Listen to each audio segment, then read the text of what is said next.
E aí pessoal, beleza? Hoje eu vou tentar fazer um vídeo diferente aqui com vocês, no objetivo de passar a compreensão de um circuito. E que circuito nós vamos fazer? Nós vamos fazer um circuito que nos gere esse tipo de onda aqui, ó. A gente chama de onda dente de serra, né? Porque parece os dentes de um serrote. Beleza. E como é que a gente vai fazer isso? Primeiramente, eu vou apresentar o capacitor para vocês. O que é o capacitor? Ele nada mais é do que duas placas paralelas entre si, assim, e entre elas eu tenho um campo eletrostático. Então, os componentes que se utilizam do princípio de um campo, eles têm uma inércia à mudança do campo, certo? Ou seja, se eu alimentar ele aqui de imediato, ele vai tentar segurar o campo aqui. Mas claro que ele não vai conseguir, né? Ao passar do tempo, ele vai ter que seguir, né?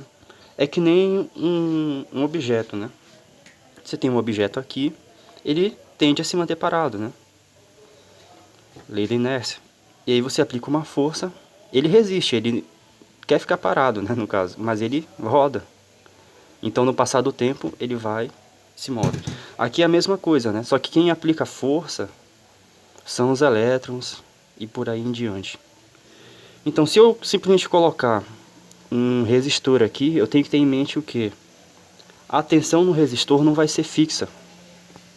Ou seja, à medida que o capacitor vai se carregando, a tensão no resistor vai mudando.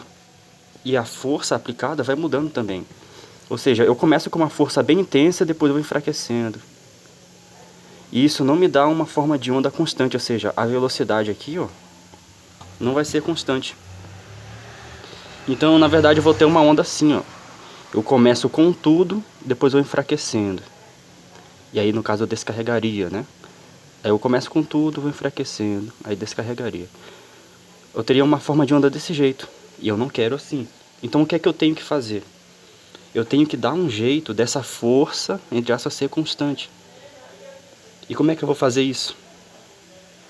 Bem, tem duas formas.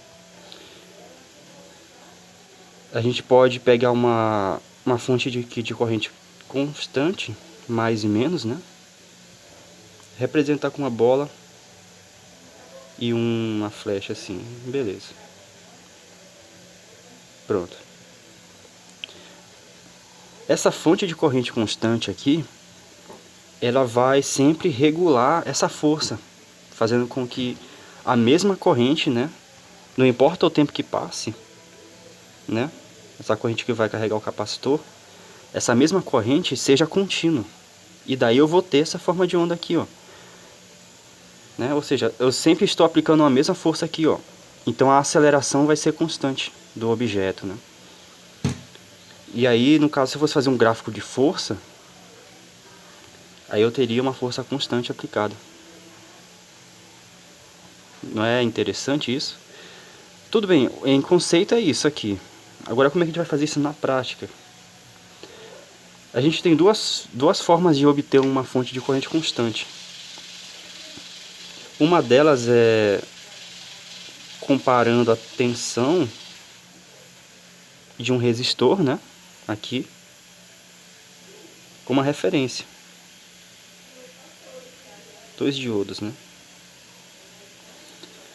E aqui eu só coloco uma referência aqui, né? Coloco no positivo, mais.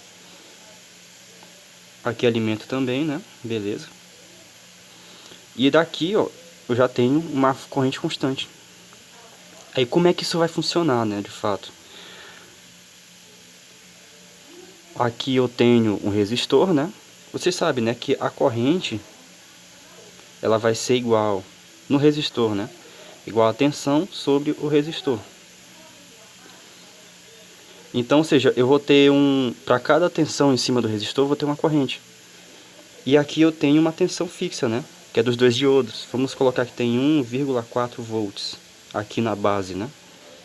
Então, quando ele chegar a 0,7, na verdade, né? Porque eu tenho a queda de tensão aqui, ele vai estabilizar nessa tensão aí, ó. Então, eu mantendo a tensão fixa no resistor, eu tenho a corrente constante. E aí eu vou calcular a corrente mudando esse resistor aqui. Mas nesse circuito que eu vou propor para vocês, eu não vou usar isso aqui. Vou deixar de lado. Por quê? Ele só vai funcionar quando esse resistor chegar a essa tensão, né? Ou seja, se eu começar de 0 até um certo período, eu vou ter que esperar dar essa tensão aqui, né?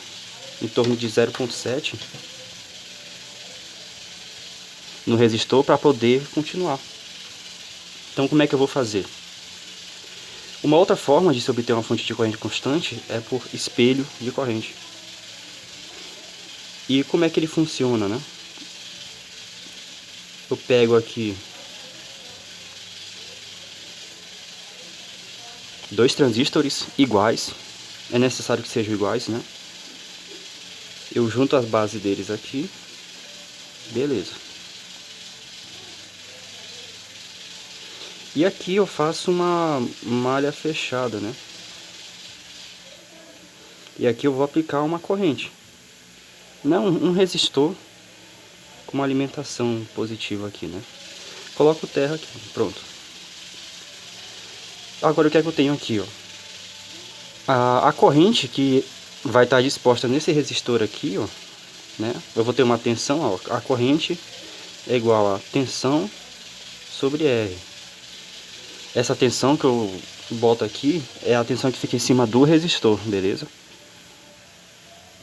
Então, essa tensão vai mandar uma corrente para a base, aqui. Ele vai amplificar e vai cair a tensão na junção, certo? Ele vai se estabilizar rapidamente, muito rápido. Ele estabilizando aqui, eu vou ter uma tensão fixa aqui, né, de 0,7, em torno disso aí, né? Mas é uma tensão bem precisa, sabe? E eu vou reaplicar essa tensão aqui na base do outro transistor. Então, o que é que isso quer dizer? Se a tensão nesse transistor, a tensão base emissor é igual nesse outro, quer dizer que eu vou ter a corrente igual nesse ponto aqui, ó. Então eu posso ligar uma carga aqui, a mesma corrente que passa por esse, né, por esse lado aqui, vai ser copiada para cá. O interessante desse circuito é, essa tensão aqui sempre vai estar aqui, né? Eu não vou ter que esperar carregar, como acontece aqui. Então vai ser ótimo para o nosso circuito.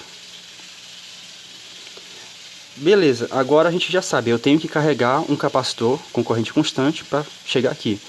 Mas como é que eu vou descarregar ele quando chegar a um certo ponto? É aí que a gente vai precisar de um comparador de tensão. Aí a gente vai botar uma referência. E quando ele chegar naquela tensão ali, ele vai ativar uma saída e a gente vai trabalhar com isso. E beleza. Vamos lá. Eu tenho aqui um comparador de tensão, né? Tenho a minha entrada inversora aqui embaixo e a não inversora em cima. E daí eu vou usar ele, uma saída aqui, né? Coloco um resistor, claro. E tá 100 ohms. Já dá pro gasto. A gente tem que lembrar que a saída dele é coletor aberto, né? Pois bem, eu vou... Aqui nessa saída eu vou ligar um transistor, né? E aqui é a alimentação negativa do meu circuito. Beleza. Quem vai descarregar esse capacitor aqui de uma vez só é esse transistor aqui.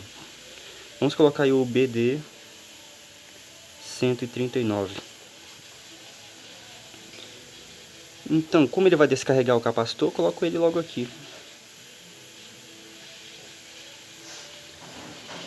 Então, vamos lá. Tem uma outra questão aqui também. O tempo que eu tenho para descarregar ele é muito pequeno. Então, de cara, eu não vou poder botar capacitores muito grandes. porque senão não vai dar tempo de descarregar ele todo. Então aqui eu vou colocar um capacitor de 4,7 nano. E pelos cálculos aqui, né? Esse tempo aqui, ó, de descarga é em torno de 40 nanosegundos.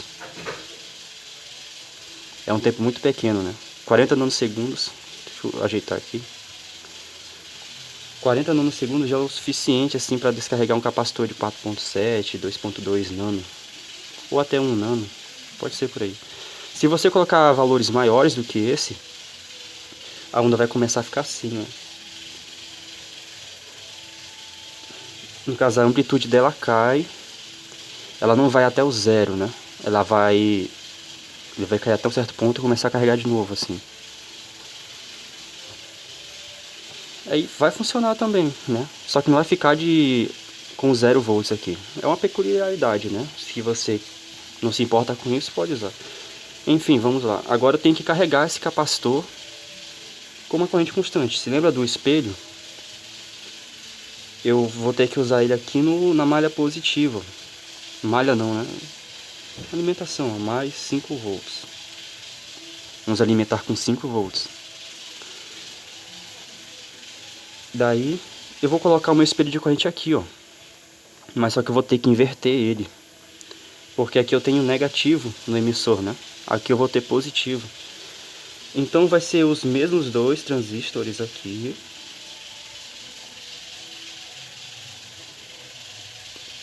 Perdão aqui, né? Tem que ser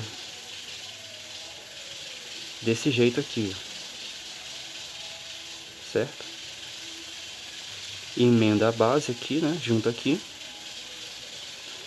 Esse aqui ele vai mandar corrente para cá, pra carregar o capacitor, né? E esse outro aqui, ó, eu vou colocar uma corrente para fluir ali, né? Vou colocar aqui um trípode.